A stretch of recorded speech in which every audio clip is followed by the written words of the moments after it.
Hi friends, it's Amy Frillici from the Gathering Inkspiration Stamp Studio, and today I have a sneak peek of some new product that's going to be coming out in our next annual catalog. So the catalog goes live on June 1st, so as a customer you can order these products starting June 1st. If you decide you cannot wait until June 1st, you can always get the starter kit.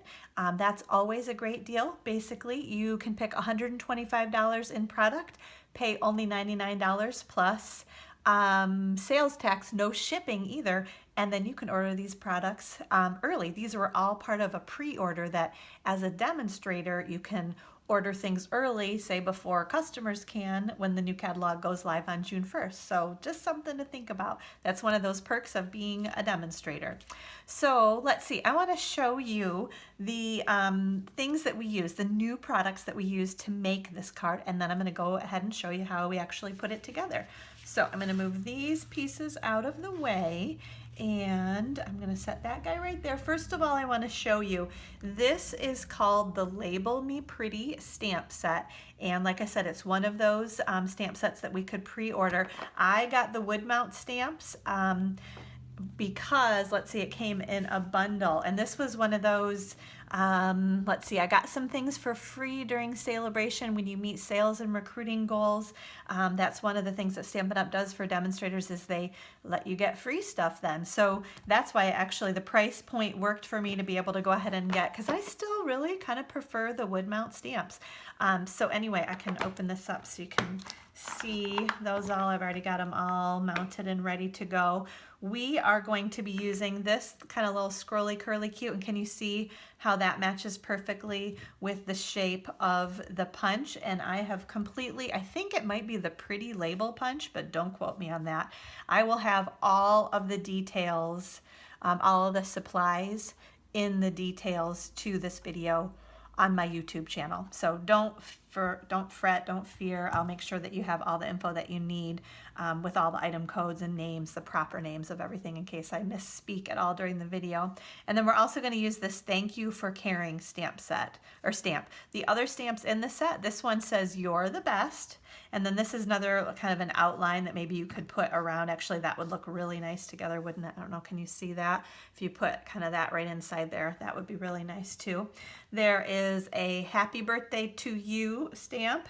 And then this is a fun one, From My Kitchen to Yours. So you can make, oh, maybe make cookies or brownies or something, and then put a cute little tag on those and give them to friends and family. So that is the new Label Me Pretty stamp set. I'm pretty sure, like I said, this is the Pretty Label punch, something like that.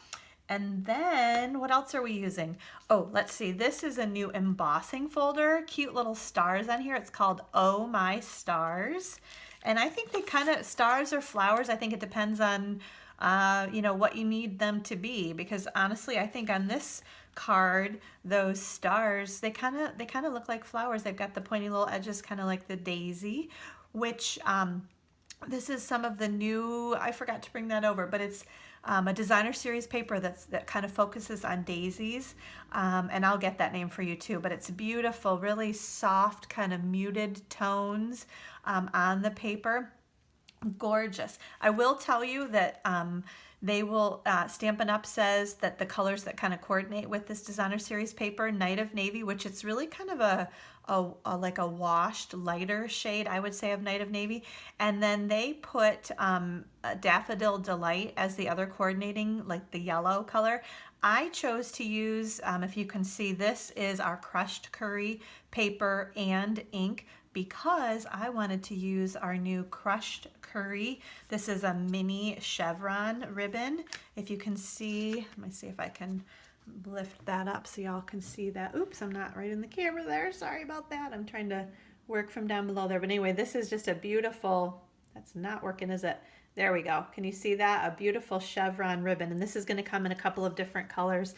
I want to say maybe I already have an old olive and a Bermuda Bay. But it's just got some really nice, that kind of chevron look just gives it a little bit of texture to the ribbon itself. So I think I've shown you, we're using some kind of oldies but goodies too on this card, but I think I've showed you everything that we need to kind of get started. So let's go ahead and do that.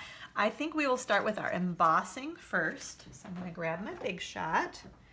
I'm going to put him right down there. And then I've got my standard Big Shot platform, if you can see that, the one that comes with the Big Shot. We don't need that extra piece because we are embossing. That would make it too thick. And then I've got my piece of Whisper White cardstock. This piece measures 4 inches by 5 1/4 inches, and that's kind of a general graduation in that I do on a lot of my cards because the card front itself is 4 1/4 by 5 1/2, so the white piece is 1/4 inch at 4 inches by 5 1/4 inches. Okay, so we're going to put our paper right here in our embossing folder. Put our other clear cutting pad or pad on top there, and then we are going to crank our handle and get this going through here. Okay, and let's check this out. I'm going to move the Big Shot out of the way since we don't need that any longer. And then there we go. Isn't that so cute? I love those new stars. I think they'll be great for birthday cards and you know, that sort of thing. And then, like I said, I think they kind of can look like flowers too. So I'm going to grab the rest of the pieces that we need to make this card. We are going to take our Daisy Designer Series paper. There's a more technical name for it, but I haven't learned all the names yet. I will, I promise. This is the back side of the paper, just some pretty old olive leaves kind of on that side. I'm going to grab my triple banner punch. This piece, I will tell you, measures 5 inches by 2 inches, and then it's going to fit perfectly right inside of our triple banner punch, the 2-inch wide part of it. And then press right down, and then it makes that perfect flagged edge on our paper. Okay, now we can do some stamping. So we're going to take that little curly Q label guy and our crushed curry ink, and you just need a piece, you know, a strip of crushed curry cardstock. So I've tapped lightly on there to ink it up, and I'm pressing straight down and straight up, so that looks good to me. I'm going to scoop that guy out of the way. Let me keep my piece, and then we need a little piece of Whisper White cardstock and our Night of Navy ink, and then the Thank You for Caring stamp. So tap, tap, tap, press straight down and straight up. Beautiful, looks good. Okay, now we are gonna punch. So I have the old, super olden days circle punches. This is the 1 3/8 inch circle punch. It still works, so I just haven't gotten the new one. Eventually, someday I might. Line that up, punch him out, get those guys out of the way, and then here's our new pretty label punch. Oh, excuse me. I was thinking I'm gonna move these stamps out of the way, and my fingers got away from themselves. Okay, so we're gonna line that guy up and punch him out, and then I think we have all of our pieces to put our card together.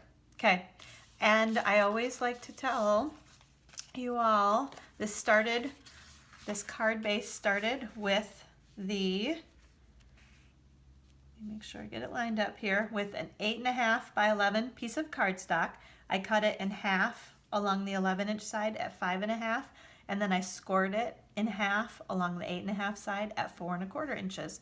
So you can see how it makes that nice crisp fold on our cards. So we're gonna fold that guy over so that I know what I'm working with.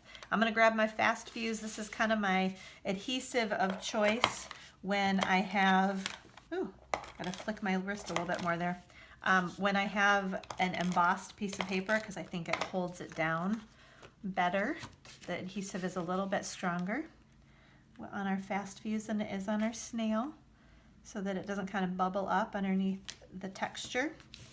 I'm gonna just flatten that out on there, and all those pretty little flowers or stars.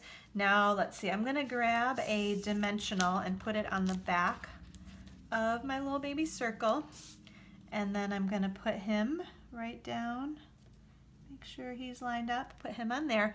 Now And this is one thing that people have been asking me to do, my customers, for a long time, and I'm finally gonna do it. So this is how, if you can see that bow, how when you pull on it, it never makes it super tight right there. So I think it just makes it look like a really nice bow. Do you see what I mean? Like and I'll show you why. When I pull on this, it doesn't make it any tighter, so it doesn't squinch it up and kind of make it look like an ugly knot around there. This is how you make one of those bows.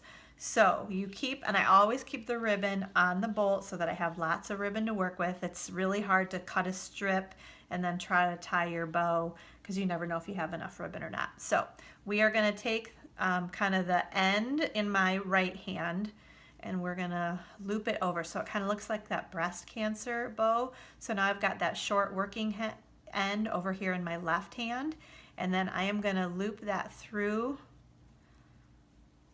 put that end through that little loop right there, okay? Now I've kind of got my pointer finger inside there because I want to keep this loop open, and I'll show you why in a sec. Okay, so I'm gonna kind of lay that down on there, and then I'm going to wrap this ribbon around. Now this is the point when I grab my scissors and I do cut this, and we can always trim it up. Okay, so the easiest way to do this now is to lay the paper flat down on your work surface, and then that hole that I was keeping my finger inside of, I just slipped that other end through it, okay? Now I'm kind of holding my thumb around all of it because can you see there's that short little working end that I put through there? And then that's all you do. You just kind of pull on that. And you can see I've got some extra ribbon, but that's okay. I'm going to slide this down. And I will tell you, don't keep pulling on this because it doesn't tighten anything. All you did through that loop was just stick the other end through it. So it's never going to make it tighter. You just have to kind of trust that it's going to be okay. And in the beginning, I used to even put a little bit of adhesive on there. I've never had a problem with my bows coming apart, so I don't really even do that anymore. But I'm kind of pulling that just a little bit and moving it where I want it. But that's it. So then you have that beautiful bow every single time. Okay, and then we are going to kind of snip the ends of our ribbon. So I'm going to make that a tiny bit shorter. There. Get those guys out of the way. So there's the perfect bow every single time. You can watch that over and over again to get the idea too, because I know, honestly, when a friend of mine showed me how to do this years and years ago, I think I literally had to make like 50 bows on 50 cards before I finally figured out how to do it. It took me a long time. So just give yourself some patience. Don't worry. If you keep working at it, you will figure out how to make that bow too. And just let me know if you have any questions. I'm happy to answer questions, or I can do that again sometime on another card. I will make sure to do that. In the meantime, I just added some fast fuse, and I'm going to put this guy on my card, and then I'm going to add a little more fast fuse on the back of this just because I want to make sure he stays. And there's my little thank you for caring. I'm going to put that on there. And there we go. That's it. So super cute, simple, beautiful, bright, sunny card with lots of products from our new annual catalog that goes live on June 1st. So you can check out my YouTube channel. That will give you, if you go to the YouTube channel, pull up this video, in the details below the video, there's going to be a list, like I said, of all the supplies that we use to make this card with the item codes. So it'll be super easy to do your shopping. And then you can just go to my Stampin' Up website, which is amysuzanne.stampinup.net. Put those item codes in there, and make sure you grab the host code that is over on my blog too at gatheringinkspiration.com. Over, if you go to the blog, kind of over on the right hand side up at the top, it'll say the monthly host code. Grab that host code, because then when you go to shop online at my Stampin' Up website, when you use that host code and spend over $50, I send a special gift in your thank you card. So make sure to do that. And please let me know if you have any questions. Like I said, I'm happy to demonstrate that bow making again, because it's one of those learning curve things. It takes a little while to figure that out, but I love the beautiful bow. You can see on both of these, they're all a little bit different, but I love the bow. That whole knotted, super tight kind of bow looking thing, it doesn't do that because it's kind of the nature of how it's made. It won't allow it to do that. So anyway, I hope you enjoyed this card, and I hope you were ink-spired today, and I'll talk to you soon. Thanks so much. Bye-bye.